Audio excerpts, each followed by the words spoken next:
والصلاة والسلام على رسول الله أشهد أن لا إله إلا الله وحده لا شريك له وأشهد أن محمدا عبده ورسوله.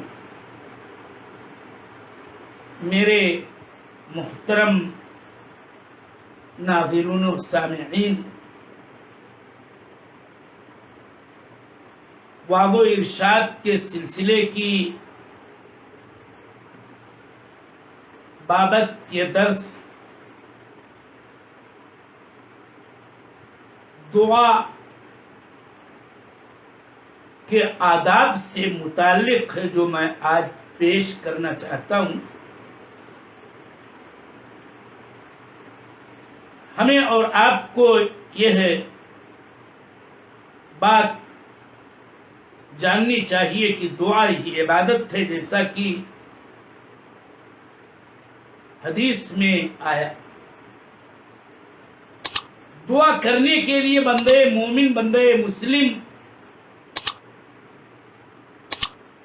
کے لیے کچھ آداب ہیں جن کی رعایت قبولیت دعا کے لیے زیادہ امید افزا ہوگی انشاءاللہ. اور یہ آداب کتاب و سنت، بالخصوص احادیث نبویہ سے ماخوذ و مستفاد ہوتے ہیں، جن کی رعایت ہمیں اور آپ کو کرنی ہی چاہیے.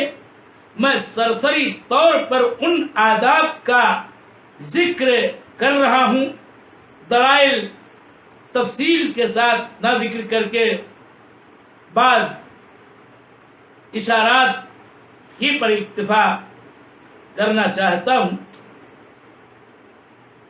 دعا کے آداب میں سے پہلا ادب یہ ہے کہ بندے مسلم باوضو ہو، کیونکہ طہارت کی شان عدم طہارت، وضو کی حالت بے وضو والی حالت سے بہرحال بہتر ہوتی ہے کہ الطہور شطر الایمان، طہور کا یہ مسئلہ ہے. ابو موسیٰ کی روایت ہے اس سلسلے میں، جس سے بھی یہ پتہ چلتا ہے کہ بندہ مسلم باوضو ہو کر کے یہ ایسا ایسا کرے تو اس کے لیے یہ اجر ہوتا ہے.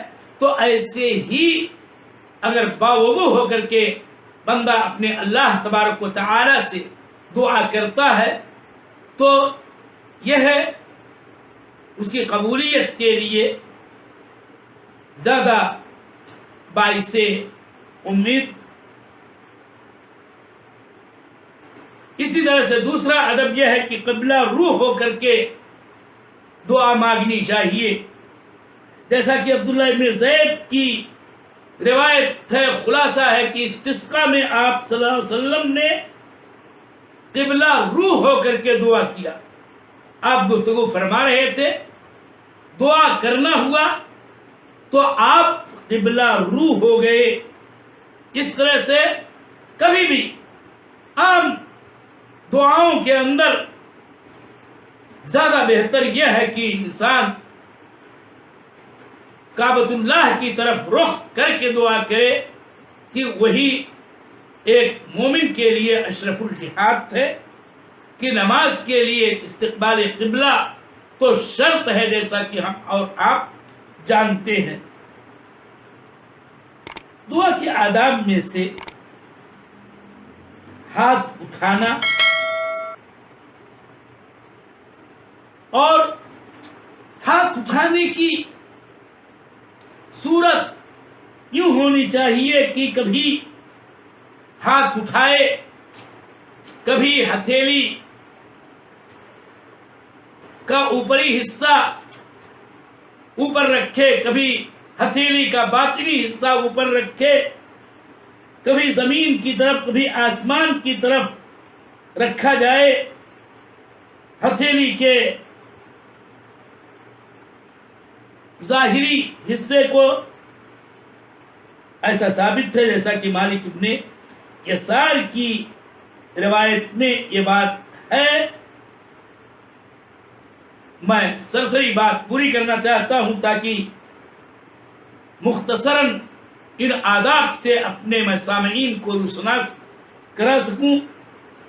دعا سے قبل اللہ تعالیٰ کی حمد و ثنا بیان کرے انسان، نبی صلی اللہ علیہ وسلم پر صلاۃ و سلام بھیجے. ابو داؤد کی روایت کا یہ خلاصہ ہے. پانچواں ادب یہ ہے کہ انسان میں تضرع کی کیفیت پیدا ہو، آہوزاری ہو، خشوع و خضوع ہو کہ اللہ تبارک و تعالی نے خود ہم کو آپ کو یہ حکم دیا ہے کہ ادعوا ربکم تضرعا و خفیہ. اللہ کے صالح مومن انبیاء دیگر برگزیدہ بندے ان کی شان میں اللہ تعالی نے فرمایا کہ وَيَدْعُونَنَا رَغَبًا وَرَهْبًا وَكَانُوا لَنَا خَاشِعِينَ. تو یہ خشوع کی کیفیت اختیار کرنی چاہیے. دعا کرتے وقت دھیان، توجہ مکمل طور پر اللہ جل وعلا کی طرف مرکوز ہو. ایک ادب یہ بھی ہے کہ دعا کے کلمات 3 مرتبہ دہرائے جائیں. ہمیشہ نہیں ضروری ہے، لیکن 3 مرتبہ دہرانا بھی ایک ادب ہے. اسی طرح سے آداب دعا میں سے یہ ہے کہ اہم ترین مسئلہ یہ ہے کہ اسماء حسنہ کے ساتھ اللہ جل وعلا کی صفات کمال کے ساتھ، یعنی اسماء حسنہ کا واسطہ دے کر کے، صفات علیہ کا واسطہ دے کر کے اللہ جل وعلا کے لیے جو کتاب و سنت کی روشنی میں ثابت ہیں، انسان دعا کرے. مثلا یوں کہے کہ اللہ تو غفور الرحیم ہے، اس لیے میری مغفرت فرما دے، تو ہی رحم کر. اے اللہ تعالیٰ تو بلند و بالا ہے، تو مجھ بندے پر رحم کر، ایسا کر، یہ دے دے. تو یہ بھی دعا کے اہم ترین آداب میں سے ہے. اور دعا کے آداب میں سے یہ بھی ہے کہ انسان شرع کے مطابق جو اعمال صالحہ انجام دیتا ہے اس کو بھی واسطہ بنا سکتا ہے اللہ تعالیٰ سے دعا کرتے ہوئے کہ اللہ تعالیٰ میں نے تیرے فرما برداری ہی کے لیے یہ نیک عمل کیا تھا کبھی، مثلا پہلے کی بات ہے، تو آج اللہ تعالیٰ اگر میں تیری عبادت میں تجھ کو راضی کرنے میں مخلص تھا تو اللہ تعالیٰ تو اس عمل صالح کا واسطہ دے کر میں سوال کرتا ہوں کہ تو مجھے ایسا کر دے، ایسی مصیبت سے نجات دے دے، یہ دے دے، یہ کچھ عطا کر دے، وغیرہ جیسے دعائیں. اسی طرح سے دعا کے آداب میں سے یہ ہے کہ دعا پختہ عزم کے ساتھ کرنا چاہیے. حدیث میں بات ہے کہ جب تم میں سے کوئی دعا کرے تو عزم و جدیت کے ساتھ دعا کرے، اس لیے کہ اللہ تعالی پر کوئی زبردستی تو کرنے والا نہیں ہے. دعا کے آداب میں سے یہ ہے کہ ممنوع حالات میں دعا نہیں کرنا چاہیے. اسی طرح سے دعا کے آداب میں سے یہ ہے کہ دعا کو آمین پر ختم کیا جائے. دعا کے آداب میں سے ہے کہ چھوٹی سے چھوٹی، بڑی سے بڑی ساری چیزیں صرف اللہ تعالی ہی سے مانگی جائیں.